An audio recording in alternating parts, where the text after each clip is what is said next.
All right. Welcome, everyone, to another episode of How I Met Your Mortgage.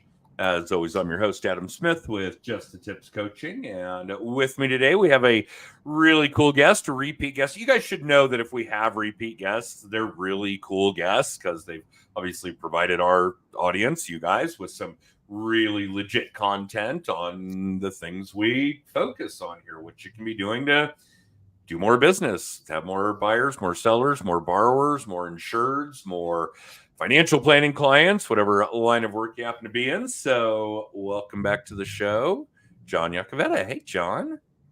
Hi, Adam. Thanks for Casual having me back. Monday for you, I see. You're dressing like I am now, man. Yeah. You get to a point where laundry days are fewer and further between, and Oh man, are they? it's I'm a come as you are kind of guy anyway. So All right. Well, anything else is let's disingenuous. talk about that because Jen gave me a little bit of a warning. Do you have a new baby in the house? I do have a new baby in the house. So yeah, laundry days are further and fewer between. Yes, they are. Okay, are you getting any sleep? Yeah. We're finally getting some sleep. Last couple of months, she just turned 9 months, so Okay. we're in a pretty good routine, and we don't jump out of bed the second we hear her moving and squeaking, and we understand that she's probably going to be okay, and we try to get some sleep ourselves, and she always falls back to sleep. And yeah. Good. All right. Yeah, sleeping through the night is definitely a very big deal, especially especially at 9 months. That's really a big deal. Yeah, something to celebrate for sure. Yeah, absolutely something to celebrate with getting more sleep. Yes, sir. That's how we would celebrate in my house. Would be absolutely let's celebrate by getting more sleep. Let's sleep more. Let's go to bed early. Yep. Let's celebrate by going to bed early. All right. Yes. Well, cool. Has that had an impact on your work? I don't think so. Still crazy busy. She was born in January, and Okay. the day before we went into the hospital, I sent out an email to all my clients. I had a pretty full pipeline, and I said, "Here's the protocol. You're going to call Andy, who's on my team, or you're going to call Brett if it's super urgent, and you're going to leave me alone for the next 3 weeks or so." And nobody heeded that. We got home from the hospital, and my inbox was full, and I've had one of my better years despite being a new dad. I've done quite a bit of business, so That's good. I think I've probably been a little bit grumpier with my clients than I would like or they would like. But like I said, I'm come as you are, and they know what to expect. Well, and I think that's really cool because we have always talked about the fact that if you want to get busier, plan a vacation. Yeah. So now apparently we can also plan a pregnancy. Yep. Have a baby or go on a trip, and business will come. I think that going on a trip one might be a little easier for everybody to manifest on a regular basis. Yes, absolutely. Highly recommend going on a trip. Rather than, I mean, we should all be vacationing every year. I just don't think we should all be having babies every year. I don't think so. Yeah. Okay. I don't think we should. Well, good. I am really glad to hear that because this has been a weird year.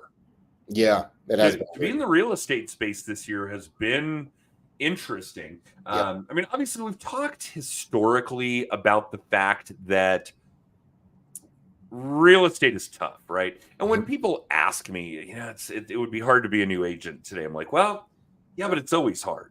Yeah. It's just a different kind of hard. Yeah. So, what's your hard? What do you prefer? Because you're going to have to work. Yep. But this has been a weird year. We've got a very wait and see mentality going on in the consumer base. Election cycles typically do that. This one probably more than most. Yep. I think that's probably a big piece of the puzzle. Obviously, what you guys dealt with the NAR settlement and what came in with those changes, that's certainly thrown an additional wrench in the works. Mm-hmm. So that you've had an equally busier year is fantastic stuff. That's pat on the back kind of shit right there. Yeah, it is. I'm pretty grateful for it. it's and navigating all of this stuff. It's pretty easy as a real estate agent. Like if you're a real estate agent and you're panicking about the changes that come with the NAR settlement, it's just a red flag, really, to me, that you haven't been doing business right. You haven't been upfront with your clients in the first place. And same thing with with mortgage rates having done what they've done over the last 18 months. Oh God, yeah. There are solutions everywhere. It's about having good relationships with smart money people and getting the right advice and writing the correct offers. And we've seen the residual effects of that with sellers giving concessions and there being more room to negotiate. And now there's a lot of inventory. It's more than we've had in a decade. Yeah. Oh yeah. More than I had, I'm at 7 years in the industry, which isn't very long, but I had never seen 10,000 houses on the market. That was interesting in August when that kicked up to 10,000. That was a new thing.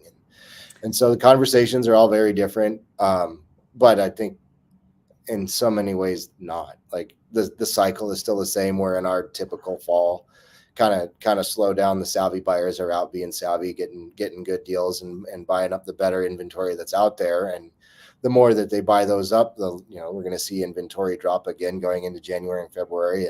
And there's always conversations with what's going on in the market and interest rates. And those are, they've gotten to a point where they're digestible and buyers are going to be out ready to buy again in the spring, like always. And it's funny. We had a really great window of mortgage rates leading up to the Fed meeting. Mm-hmm. And of course, we've had this conversation 3,000 times about how the Fed doesn't actually control mortgage rates and that their Fed deals in short-term, mortgages are obviously long-term, et cetera. And then we saw it rebound a little bit. Yeah. I think we'll certainly see rates come back down with an election, with another Fed meeting where they intend on dropping rates again. We'll lead up to that, and we'll see a little recovery at the mortgage-backed securities market. Will drop a little bit. I just don't think the consumer base quite gathers that. And of course, the misinformation that goes on is insane. But a good example is I had a client today ask me, hey, we purchased our house at, what was nearly 7.5%. It was high. It was retail. There are all kinds of things and should we refinance? And I was like, well, that is really high, even by today's standards. But no, I think you should wait. Yeah. Let's, you're only going to be exposed to that interest for, another month or so at the worst. Let's get through the election. Let's get through the next Fed meeting. Let's see what actually is going to occur at the end of the year.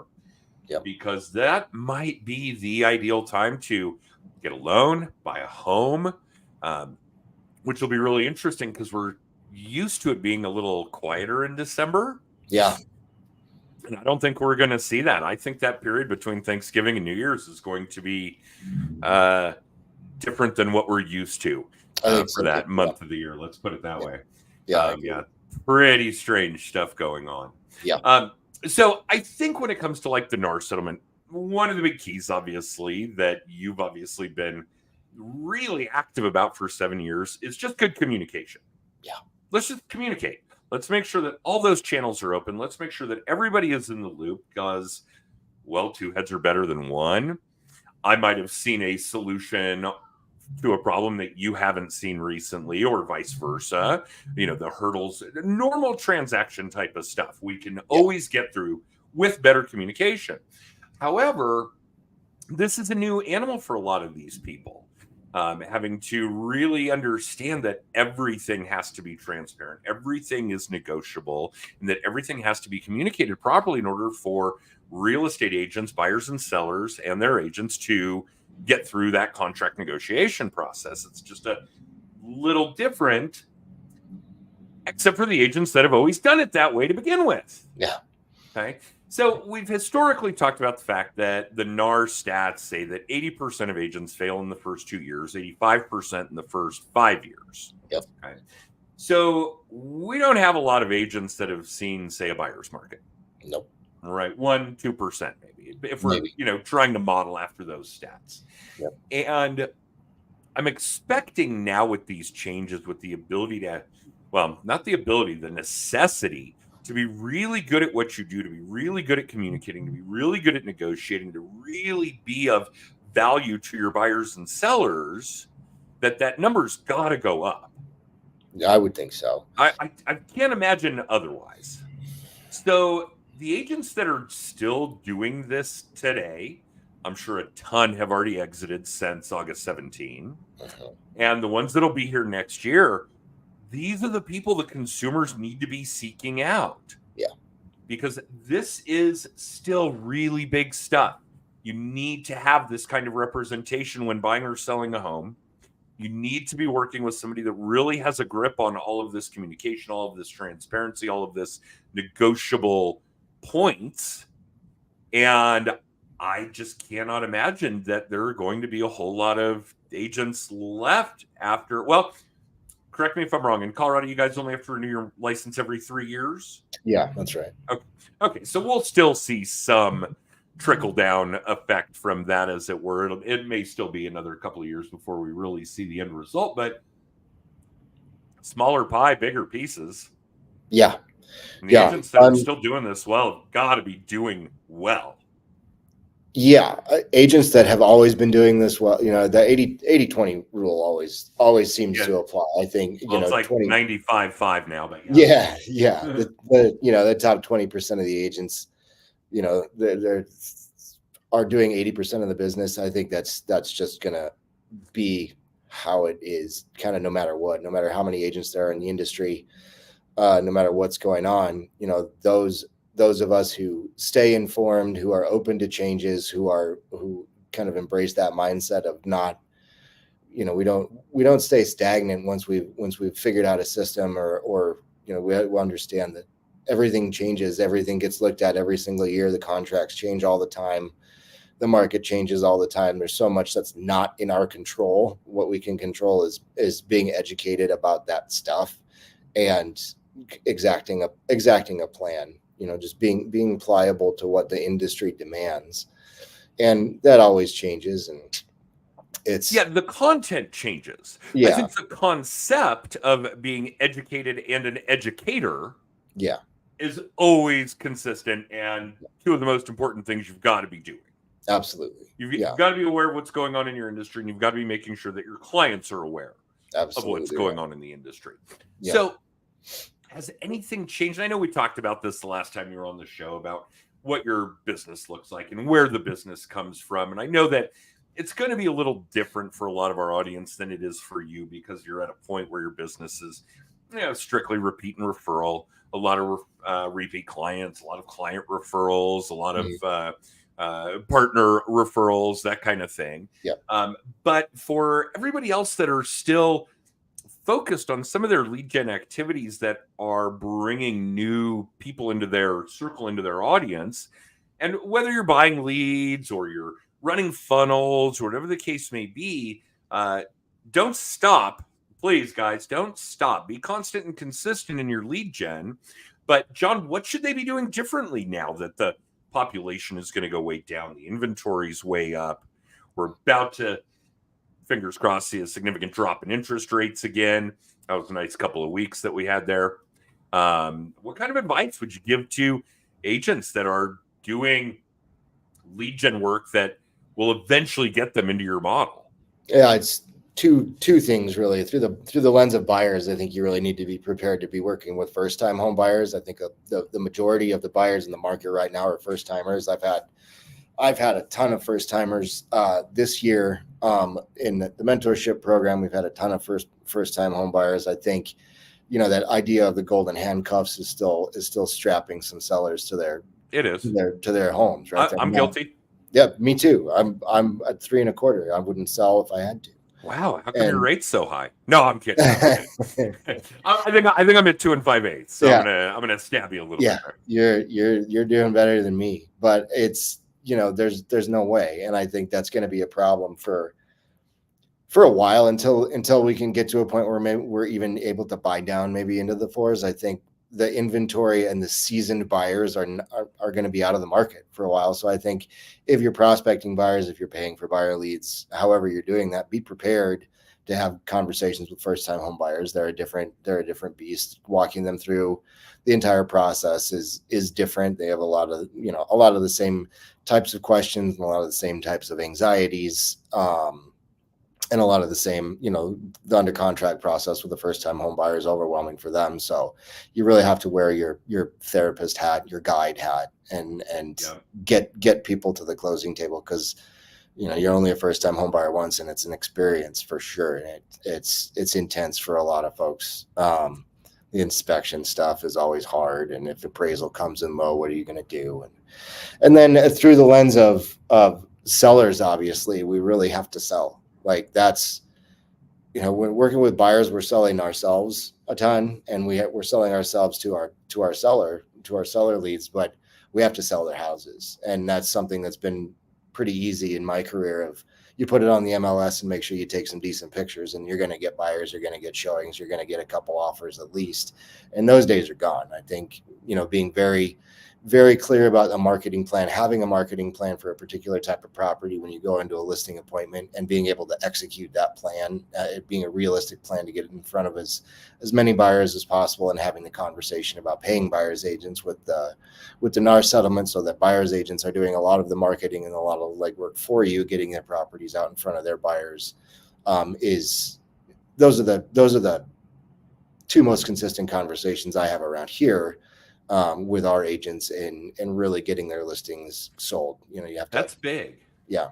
That's big. I wouldn't have thought of the latter. The former, absolutely. And we talk a lot about how to lead gen with first-time home buyers, whether or not we even want to lead gen with first-time home buyers, right? Because we all want to build a strict repeat and referral business.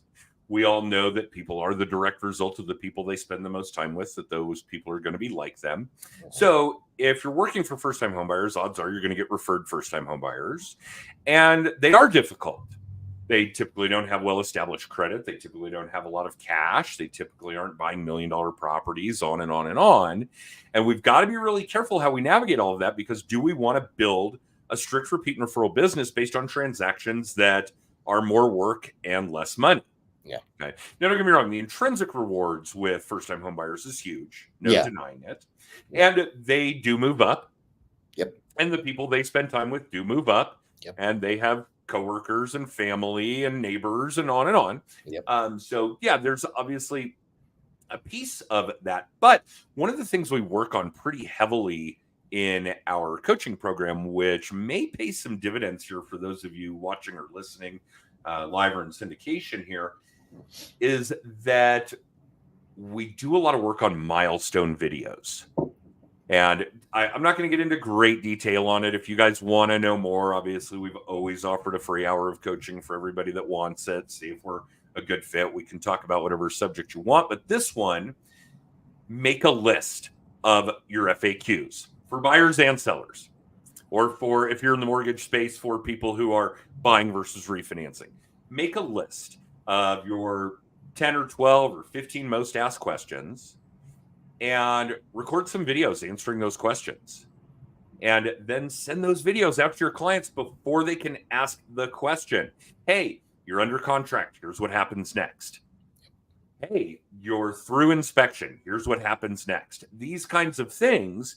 And not only will you solve some problems before they become problems, but you're going to have this ability to build a deeper bond with your clients. You're going to further that client retention space. You're going to further that client referral space, so on and so forth. So if you're going to go down that road, highly recommend that as a tip, as a trick, as a tool. Do some milestone videos. You can use them over and over and over. Every buyer gets the same videos. Every seller gets the same videos. And I don't know, how often do things really change in real estate that you'd have to keep redoing them every couple of few years? I mean, you probably get 2 or 3 years traction out of those videos. Absolutely. We do them in my office. It usually takes us a day to do them. The scripting, the recording, the editing. And it's not heavily edited. It's not a freaking commercial. Yep. Really negligible calls to action. Hey, if you have questions, call so-and-so, call my TC, call my LOA, call my processor, whatever. So, I think that may be a tool that a lot of first-time buyers agents would want to take advantage of. I think that may be really helpful. But yeah, first-time buyer work is definitely prevalent right now, and it is definitely hard. Yeah. It It's a lot presents of work. new challenges. Yeah.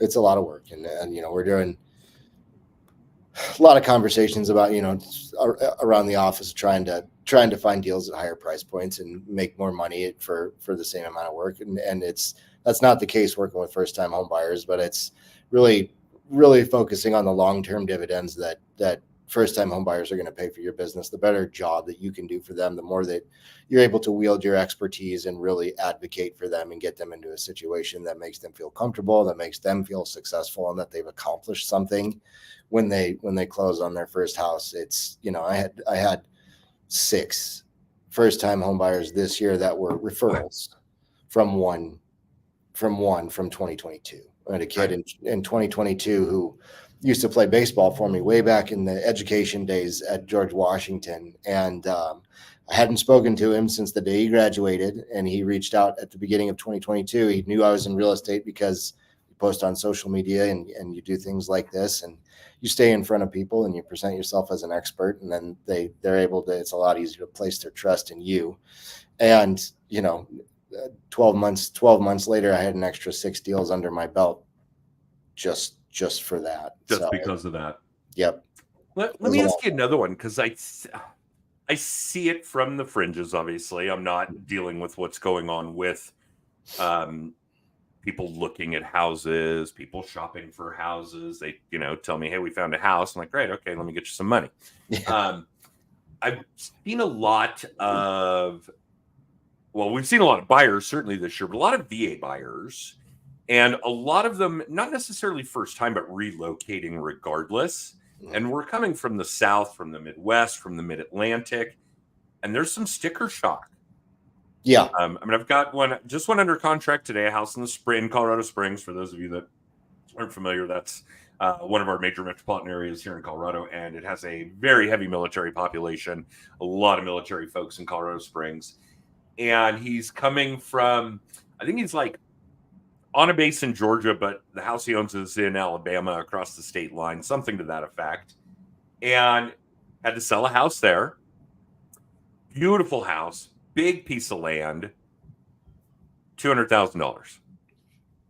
And he's coming into Colorado Springs, which isn't quite Denver even. Yeah. And I can see the frustration that he and his wife are having trying to find something that they consider affordable. Yep. So how do we deal with the first-time buyers and the sticker shock? Because there's got to be a lot of that. I mean, talk about the investment and the pay. You're not, it's setting clear expectations. You're a first-time home buyer. The chances that you're going to walk into your forever dream house as a first-time home buyer in the Denver metropolitan area is slim to none. And you're buying this as leverage. This is going to leverage that for you in the next 5 to 10 years. When you're ready to move up, this house is going to provide you with the equity and the extra cash it's going to take for you to be able to move up as you continue to make more money and grow in your career. And maybe you're growing a family, or maybe you're not, but you're growing in your ambitions. This is a tool more than it's an end. It's right? A vehicle. This is just the start of the journey. For sure. This is not where you're going to wind up the rest of your life. Maybe you'll rent it out down the road. Maybe you'll sell it and use that cash. There's going to be equity there. You're putting money into it. You're making a deposit once a month. You're not throwing rent money out the window. It's not like making a car payment. You're putting it into a big piggy bank. And so long as you hold it for a long enough period of time, it's just going to be more money in the bank when you're done with it. It's going to be money that you're going to be able to access and use for the next part of the journey. Yeah, right? maybe forever. We're doing a ton of reverse mortgages these days. It might be a lot forever. of reverse mortgages. Yeah. Right. Yeah. My dad's I am part of that class. My first house, real basic starter home, 3-bed, 2.5 bath, 2-car garage, suburbs, yada yada. Yep. The equity that we earned in that property made it possible for us to pay off all our debt, put a nice down payment on a new house. And literally that first house propelled us to a new level of financial security. Yep. So, yeah. And the other piece of that is, God, I hate the term forever home. I mean, unless it's a pine box or an urn, I got news for you. That's not your forever home. Not your forever home. No. I mean, how often do we really come across people that are going to leave their house for the last time feet first? Pretty rare. Pretty rare. Yeah. No question. Yeah. I really don't think there's such a thing as a forever home. Nope. And yeah, 1 in a million, 1 in a billion that your first home is your forever home. Yep. Yeah, it isn't going to happen. No question. Yep. But I think we'll continue to see similar trends in equity gains. Yeah. I think that the supply and demand problem is probably going to continue for the rest of our lives. We've got all kinds of things that we've stacked up over decades or frankly even centuries that are leading to that. We're Americans. We all have to have our own space. Yep. We don't do multi-generational living the way they do in Asia, Europe, Latin America, pretty much the rest of the world. No. So that's part of it. We keep reproducing. We sure right? do. 8 billion people on the planet. I remember when we hit 7. That was a big deal. I remember when we hit 6. Yep. That was a big deal. So there's that. The boomers, and I'm not calling out boomer behavior. So all of you getting ready to be keyboard warriors here, chill out. Yep. It's just that your generation was so big. You're living longer. You're staying in your homes longer. No inventory there. The millennials, and again, relax, guys. I'm not calling out millennial behavior. You're now the only bigger generation. And that's just because some of the boomers have started to expire, for lack of a better term, right? And you guys are all of home owning age and want to be. So there's another big piece of the demand. The builders don't build at the rate they used to. They're literally like 10% of their peak as far as production. Yep. Maybe a little more now. We might even be looking at 15% of what their peak production was.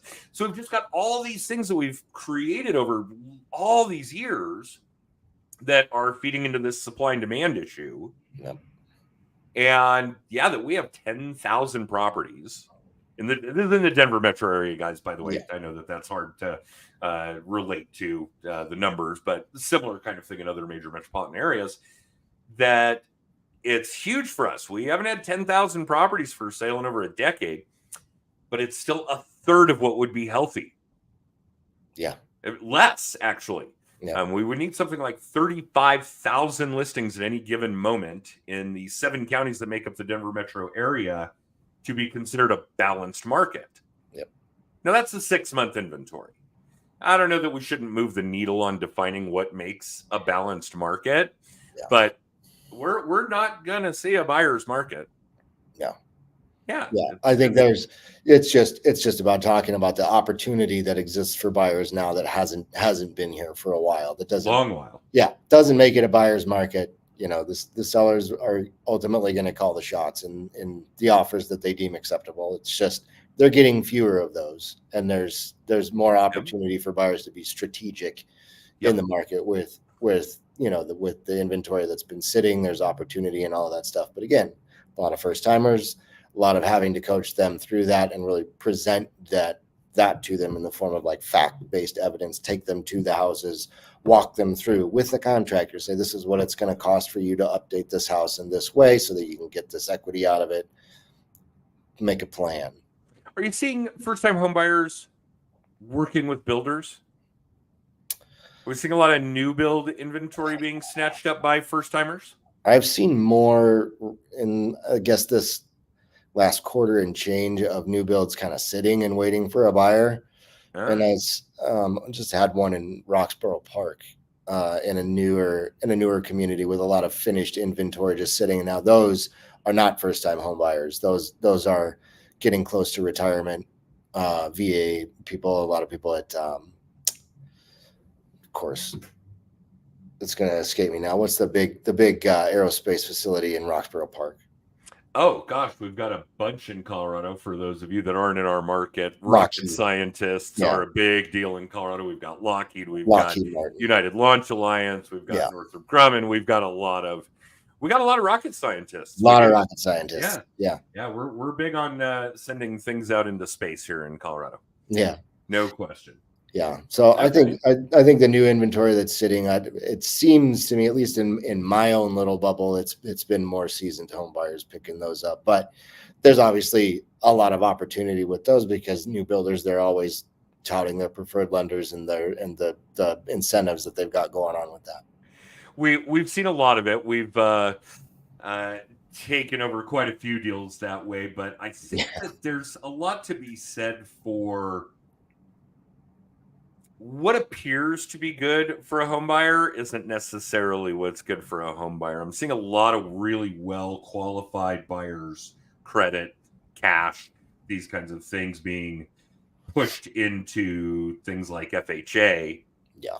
Because we can promote lower rates. Yep. And yeah, if you're the consumer base listening or watching, and that's going to be a small percentage, but it's not really about the rate. That's kind of an arbitrary number. Please do yourself a favor and focus on what's actually best for your dollars. Yeah. Yeah. Yeah. So what do you think is going to be different next year? How are we going to adapt, I guess would be the best way to put it, to whatever we've dealt with this year? And what do you think is going to change next year? I don't know. I wish I had a crystal ball and I could tell you. I do. Mine's in the shop. Oh, okay. It's getting polished. We're waiting on parts. Yeah. I really think that I think you're right about November and December. And I think how that goes is going to be sort of a determiner. I think it's going to depend on inventory in the spring, how much inventory there is or isn't. Interest rates are always going to be a part of the conversation, but sure, focus on your monthly payment and not the interest rate. And and like you said, on the leverage, on what owning a home does for your financial stability and all kinds of other things. But yeah, please, a bigger picture, a 10,000 foot view. That's not actually all that high here in Colorado. For the rest of you, low level, low altitude people.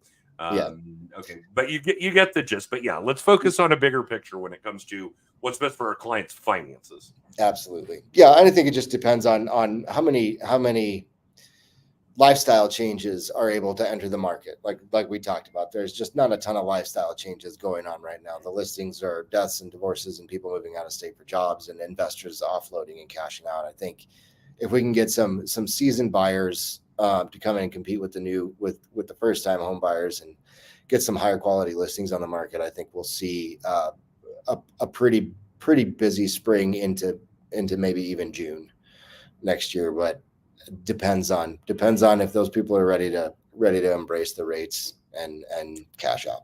Well, I think the rates will be more embraceable. I do too. And yeah, it would not surprise me if 25 and 26 are ridiculously busy in comparison to what we've seen in 23, 24. Agreed. Yeah. Yeah. Very cool stuff. Well, John, thank you. Absolutely. Always such great insight. We'll do this again. Absolutely. And I know carving out a chunk of time on a Monday morning is not an easy thing to do. So thank you, brother. I appreciate it. Of course. Thank you for having me. I love coming on. I appreciate it. All right. Well, we'll get you booked for another one.